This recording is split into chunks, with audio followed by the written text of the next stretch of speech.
এই গরমে তোমার কি রিচ তরকারি খেতে ভালো লাগে রে? ভালো লাগেনি তো?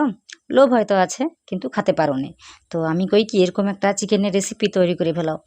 এটা কিন্তু প্রতিদিন খেতে পারবো এবং স্বাস্থ্যকরভাবেও খেতে পারবো। তো তোমাদের সকলের ভালো লাগবে। আর এটা অসুস্থ রুগীদের কিন্তু দিতে পারবো।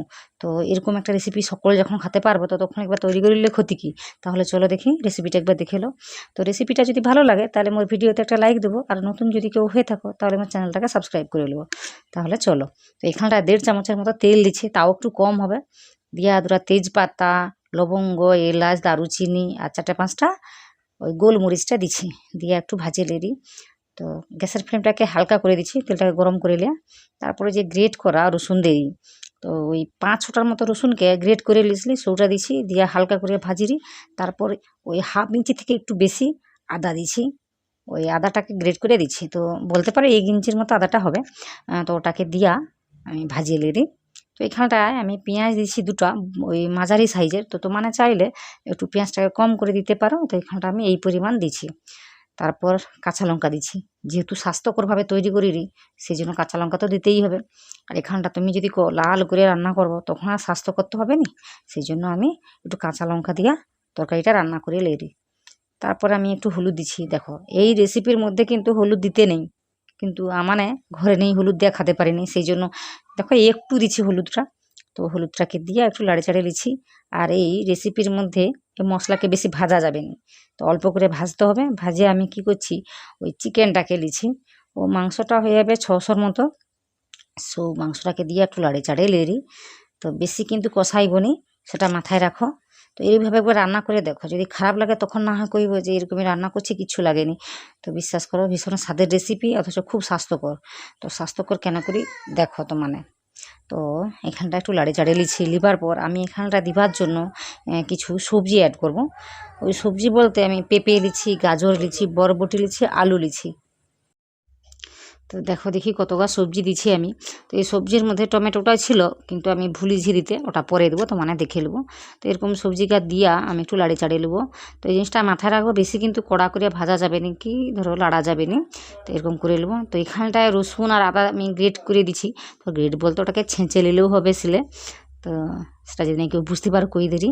তো এখানটা দেখো পরিমাণ মতো আমি লবণটা দিই। প্রথমে কিন্তু মাংসের মধ্যে লবণ ছিল নি, সবজির মধ্যে লবণ ছিল নি, তারপর জল দেবো।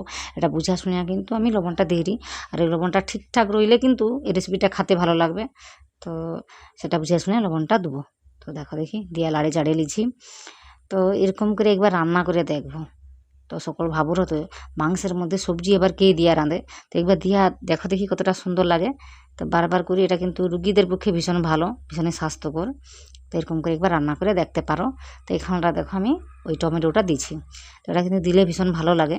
তো এরকম করে একটু লাড়ি চাড়িয়ে লিছি। একটু লাড়ি চাড়িয়ে লিবার পর আমি এখানটায় জল দেবো।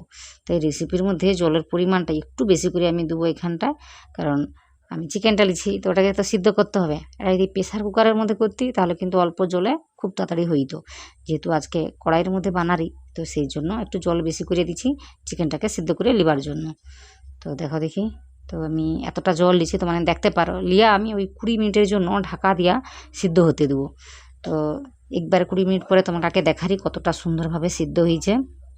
তো তো 20 মিনিট পরে দেখো দেখি কত সুন্দর সিদ্ধ হয়েছে।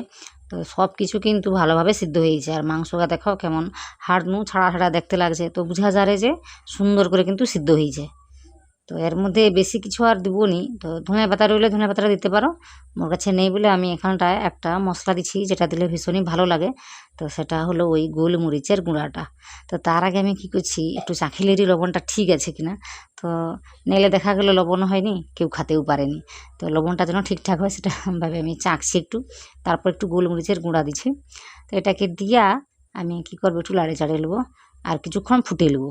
ওই 1-2 মিনিটের জন্য ফুটে নিলে কিন্তু তরকারিটা হয়ে যাবে। আর দেখো দেখি কী সুন্দর সিদ্ধ হয়েছে তরকারিটা, একদম সুসিদ্ধ স্বাস্থ্যকর চিকেন স্টু রেসিপি। তো এর নাম হলো চিকেন স্টু। আশা করি তো একবার হলেও বানাইছো। যদি নেই বানিয়ে থাকো তাহলে মোর রেসিপিটা দেখে এক্ষুনি তৈরি করে ফেলাও। এই গরমে কিন্তু প্রতিদিন খাওয়া যাবে, কোনো রকম অসুবিধা কিছু হবে না। বরঞ্চ যদি রিচ তরকারি খাও সেটা বরং ভীষণই ক্ষতি করবে, এটা কিন্তু কোনো রকম ক্ষতি করবে না। তো একবার হলে বানাও, তারপর আমাকে কমেন্টে জানাও। তো আশা করি আজকে রেসিপিটা তোমার ভালো লাগছে। যদি ভালো লাগে মোর ভিডিওতে লাইক দেবো, নতুন যদি কেউ হয়ে থাকো তাহলে মোর চ্যানেলটাকে সাবস্ক্রাইব করে নেবো। তো এই করে আমার পাশে থাকো, আর মোর ভাষাটা কীরকম লাগে সেটা কিন্তু কমেন্টে জানাইব। আশা করি আজকে রেসিপিটি আপনাদের ভালো লেগেছে। যদি ভালো লাগে আমার ভিডিওতে লাইক দেবেন, আর চ্যানেলটাকে সাবস্ক্রাইব করবেন, আর নিচে কমেন্ট করে জানাবেন কেমন হয়েছে। আর ভিডিওটি দেখে নেওয়ার জন্য আপনাদের সবাইকে অনেক অনেক অনেক ধন্যবাদ।